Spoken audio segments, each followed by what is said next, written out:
we? Are we? And we are live. Hello, folks. Bill and Brian here with Energy Road. Talk a little bit about, let's talk about Nat Gas and crude oil, Brian. I know That's interesting. That's some crazy stuff. I mean, the thing is that what was it? 60 days ago, everybody was calling for 150, 180. Yo, roll the logo. You got it.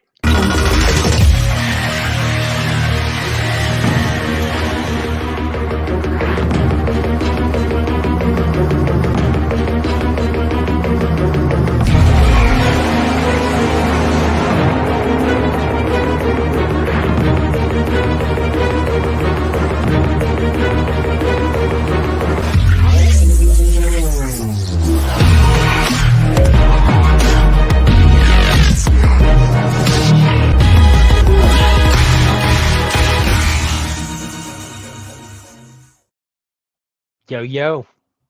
Man, it is an awesome day. How about you? Boy, some chicken wings would really hit the spot. They actually would. Sounds good. Yeah, no, I'm doing good. I'm doing good. And what we started off with was Nat Gas about 60 days ago looked like it was going to 150, and now it's vaulted up, coming back down. So a lot of people are confused. So what we're going to dive through. So let's talk about this in big dynamics for both even crude oil and natural gas. Are we seeing a supply issue or are we seeing a demand increase? Now, I know how you're going to answer. You always answer yes. Well, I was going to answer differently for each commodity. For natural gas, we have had immense demand increases, and especially on electric, which has really surprised a lot of people.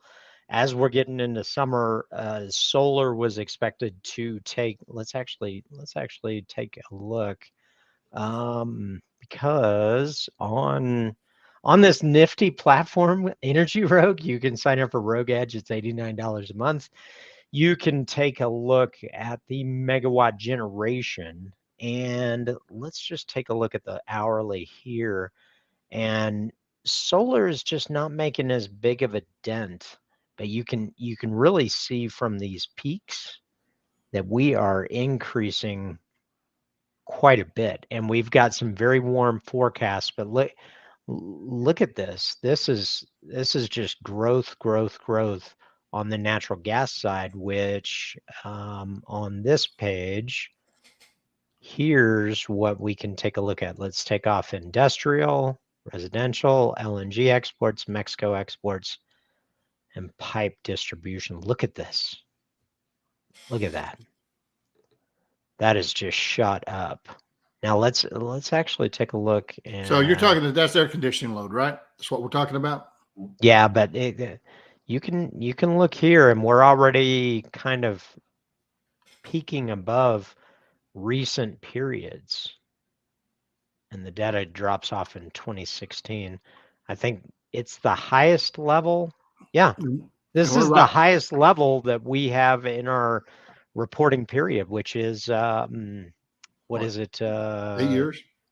Yeah, roughly 8 years. So electric demand has been phenomenal.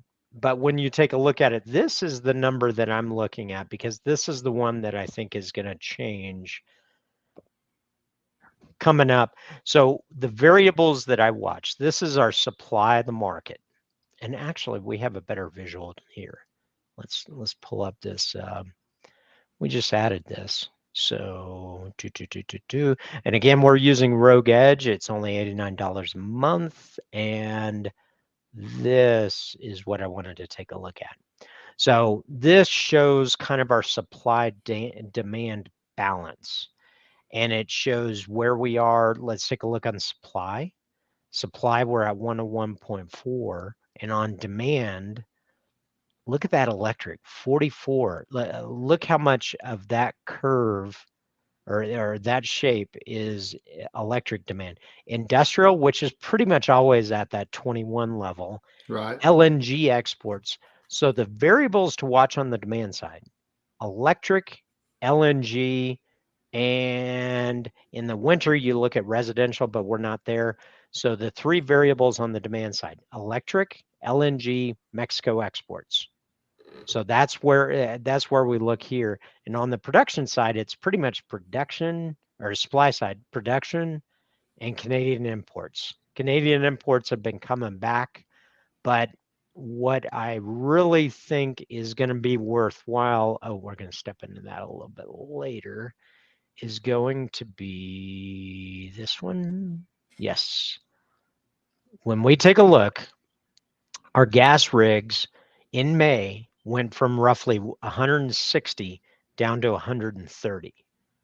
So in May or June, and what that means is, what's the lag that we're looking at, Bill? We're usually Probably 60, 90 days behind the rigs. We'll see a production decline or 60 increase, to depending which way they go. So in other words, the rig decline that we've seen, we haven't seen that translate to production yet. And so what that means is that we're looking at production numbers that are based on rigs back here. Right. And then we've dropped off since that level. So that means declining production is coming. But when we take a look, so Brian, it's a chart we don't have, and we've thought about it once or twice, is comparing how much of the shale gas, for that matter, and in traditional gas, how they percentage in the total production, because your shale gas is going to have a higher decline rate, just like your shale oil has a higher decline rate. And the more shale gas, we have, we show how much gas is in a shale, but we don't take it from the original production. But all I'm saying is that increase in decline rate, the more shale we have, even as we increase the production of the shale, we're actually increasing the decline rate. And so yes, if we're not replacing it, it's actually going to come down faster than it used to. Yeah.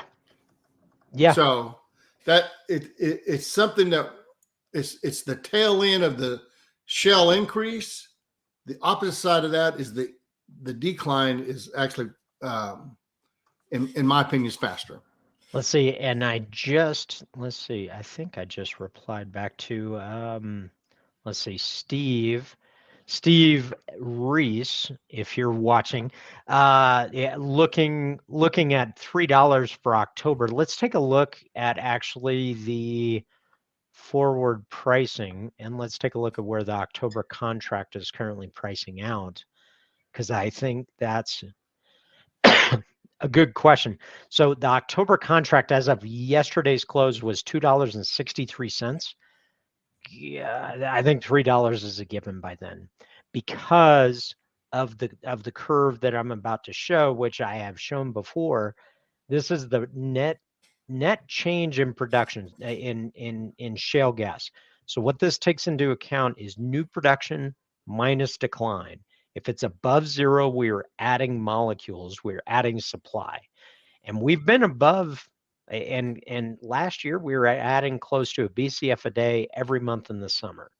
Now we're down to, I think, 180, and that is before June numbers have been published, which will come out in a couple days. I expect this to be a decline or not up. But what we take a look at is, when we look at what that means. So if you add 200,000 decatherms a day, that means we had to bring on over 3 BCF a day just to add that 200. So I know I've said that point before, but this wave is going to get worse, because this is predicated on rigs from a few months back. Right. So that's the reason that I remain bullish, because a lot is going to depend on demand, and there is weather that comes into play. And let's take a look at the commitment of traders. So when we have, and all these charts are on Rogue Edge, you had managed money, which is pretty much the hedge funds that were very short at the beginning of the year, and that played out very well for them. But then they approached zero, then they got short again, and they have a net zero position right now on natural gas. So the managed money, the hedge funds, have a zero net position. But when I look at this balance of the market, we're implying a 6.8 BCF a day. We've got hot forecasts coming up. We're only, a lot of people will say, we're over 10%. We're 14.6% over last year. Well, take a look at last year. We were tracing the 5-year minimums. And now we were at or above the 5-year maximum this winter because we had one of the most warmest winters in the last 130. Yeah, we came out of winter with a lot of gas and storage. Yeah, and so we've been treading water. I see supply dropping. The variable then to watch is going to be LNG exports, power, and Mexico. Mexico has been pretty stable. I'd say there's only maybe a half a BCF of swing there. LNG exports could probably add another BCF a day. I'm not seeing that really taking place till sometime, probably second or third quarter of 24. Well, when we take a look at the international prices, Europe is getting a little bit of a demand break. JKM is still staying up. So, and that's Japan, Korea marker, and TTF is for the Netherlands, and that's kind of the basis point for Europe. Right. So, my opinion on gas is definitely bullish. So, I have a bullish stance. We are, when we take a look at the technicals, we are in this up channel. We're kind of threatening it, and we've been threatening it, but we could even drop down to this 252 level, and I'd still say we're bullish from here. So I'm saying we're gonna go into the fourth quarter with $3 handles. I don't know that we're going to get to 4 before we get into the first quarter of 24. I still think it's going to be before. So I still show that I think we'll be at $4 when we start seeing the January demands hit. I think that's when we'll start going over $4. Well, let's take a quick look at the 4 contracts. So when we've got December is already at 356. So that's another reason that I say, well, when you look at the December contract, we're only 35 cents away. So, so I think what's going to happen is the declines are going to hit over the next 3 months. And as they hit, we're going to start climbing. So as we climb, I think $3 is a given. And I think $4, and I may be early, and we're not financial advisors. I think $4, I think we're going to see it definitely by December. All right. I'm going to say that $4 will be in January. Okay. So that's just so I don't agree with you. Just so I don't agree with you. Yeah. And so that's kind of our base thesis on natural gas. We do have a lot more depth behind that analysis. We're not financial advisors. There's no recommendation to buy, sell any commodity or stock or anything like that. We offer our opinion, but this is based upon our platform that is $89 a month. If you're curious, click the links below and we'll walk you through it, see if it's a fit for you. But I think that Brian, was I hallucinating or did I see crude oil go above $75 today? Yeah, you did. As a matter of fact, we alerted our users yesterday. We said, what would the bullish move up, that it was going to test the 7506 number, and it tested and went up, and the 7626 level is the level that I had painted on the chart. Look at this thing. It went right to that level. So that level is important. 7506, we've broken above it. Today's close, which, what do we have, an hour and a half? Yeah. Looks like we're going to today's close matters, but we're going to close above the 7506, which is bullish. We may see a retest of the 7626, but if it breaches here, we have a much bigger runway that not much is going to stop it to 83.53.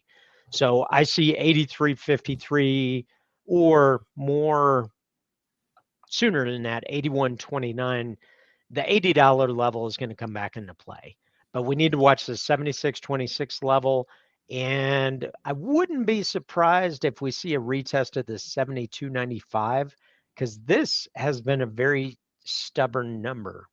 So you can see we broke through and closed back below.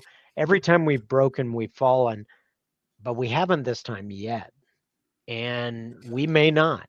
We may not go back down there, but I really think 80 is almost certain. And when we take a look at supply demand there, I mean, we're importing 7 million barrels a day, and we're exporting roughly 4. So, and our inventories are 25% below the 5-year average. Commercial crude is about the same, but we don't look at that. We look at the crude inventories, which are inclusive of SPR, all the crude inventories. Right. So that is because it's all relevant.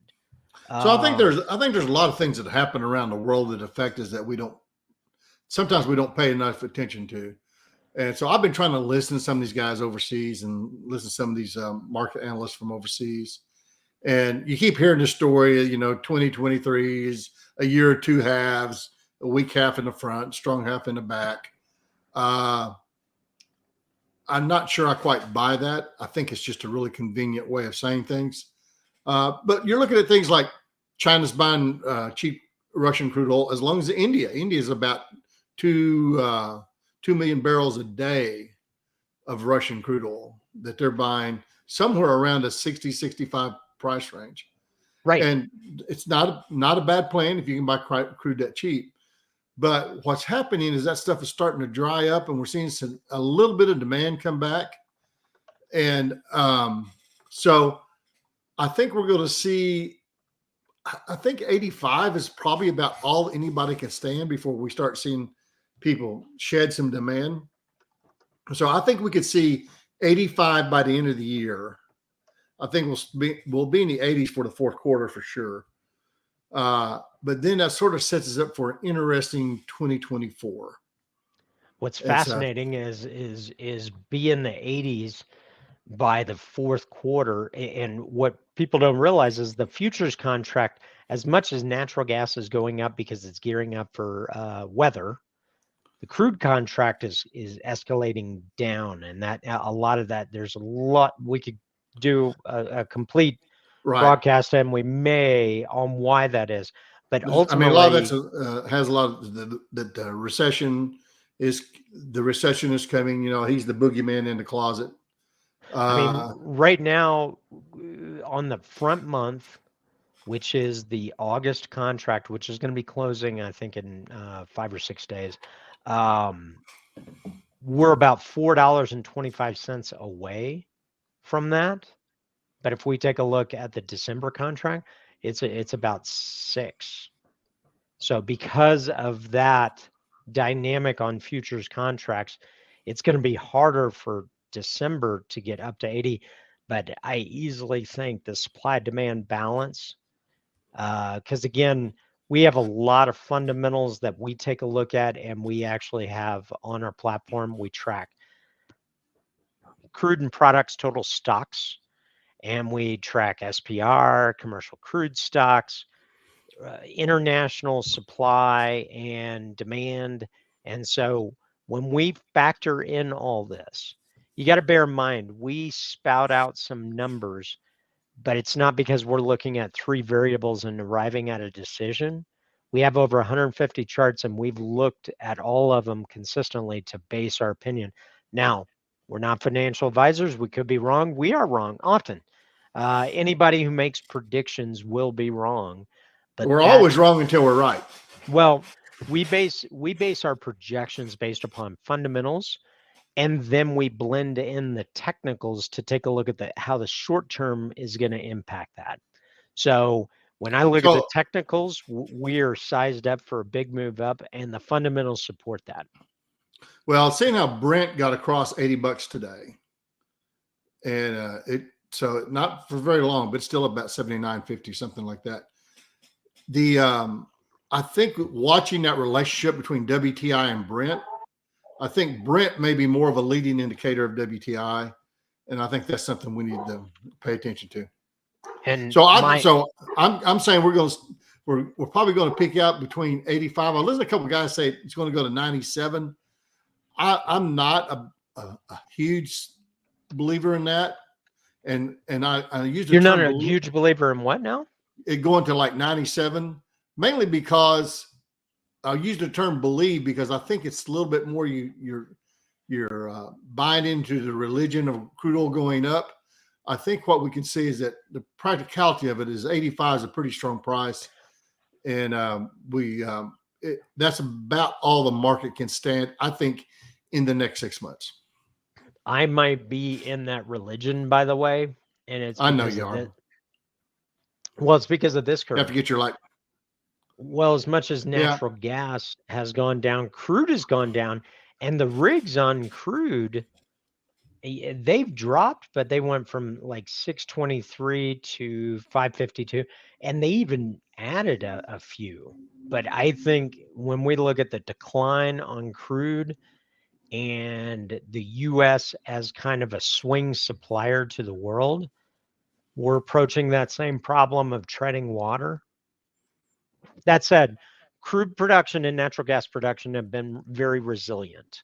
So, yeah. Well, so I think I'm going to tap mine out at 85. If you want to go, all right, Brian, go up there. And I'll take the above. I think a lot of it's going to have more with demand being just a little bit weaker. Yeah. So I think that is probably going to close us off for today. But please, if you liked this, please, or if you enjoyed any of this, learned anything, please like this, share it, comment, because it helps the algorithms share it with others. So appreciate you watching. And if you're curious about Energy Rogue and what we might be able to do to help you, there's information down below that will go directly to this guy or this guy or both of us.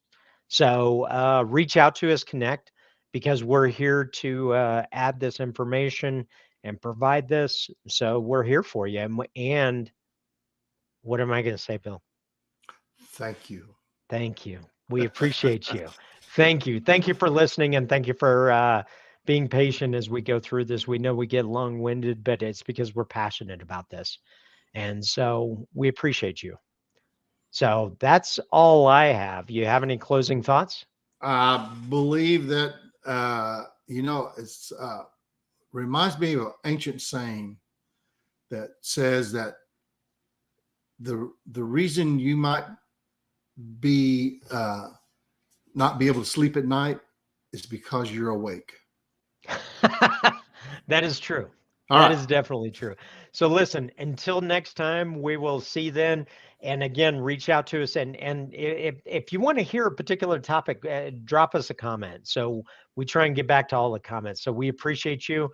And until next time, we will see you then. Be rogue.